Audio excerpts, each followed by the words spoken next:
सारे नेताओं को शिक्षा और स्कूल के ऊपर बात करने के लिए मजबूर किया है।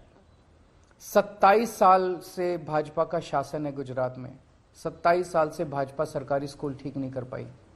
दिल्ली के अंदर हमने मात्र 5 साल के अंदर सरकारी स्कूलों को शानदार बना दिया।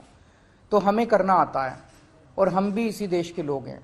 तो आज मैं समझता हूं कि प्रधानमंत्री जी ने जो शिक्षा में इंटरेस्ट दिखाया, मैं उनसे हाथ जोड़ के निवेदन करना चाहता हूं कि सर, हमें स्कूल ठीक करने आते हैं, हमारे उपयोग कीजिए। हम अपने आप को ऑफर कर रहे हैं।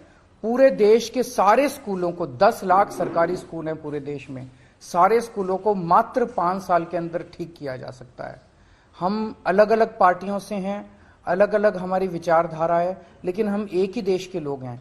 तो मैं उनसे निवेदन करता हूं, हम आपको ऑफर कर रहे हैं, आप हमारा उपयोग कीजिए और मिलके देश के लिए, एक साथ मिलके हम देश के सारे सरकारी स्कूलों को ठीक करते हैं।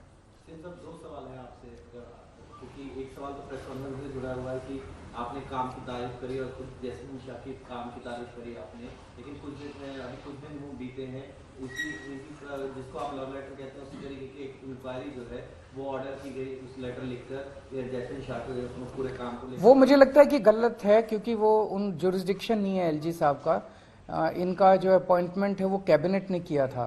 सो इनसे इस किस्म के प्रश्न पूछने का अधिकार केवल कैबिनेट को है। सर, एक और सवाल है, अगर आपने आवेदन किया हो तो यूसीसी का उसमें हलफनामा दायर किया है सेंटर ने, यूसीसी सिविल कोड वाले मामले में। अच्छा, मुझे आइडिया नहीं है। सर, गुजरात में जिस तरीके से आप कह रहे हैं कि अब शिक्षा की भी बात हो रही है, तो आप चाहते तो हो रहे हैं, लेकिन मनीष सिसोदिया वाला मुद्दा भी खूब बीजेपी वहाँ पर उठा रही है। वो कह रही है कि भ्रष्टाचार का मुद्दा दिल्ली में चल रहा है, लेकिन इसकी बात यहाँ पर हो रही है। उसको कैसे आप लोग रिलेट कर रहे हैं? ये बीजेपी का दावा है। तो ऊपर से ये भी कहा जा रहा है कि भगत सिंह के नाम को भी आप इस तरीके से इस्तेमाल कर रहे हैं, वो भी गलत तरीका है। इस तो कांग्रेस बीजेपी दोनों ही आरोप लगा रही है। देखो, अंग्रेजों ने देश के ऊपर राज किया इतने साल।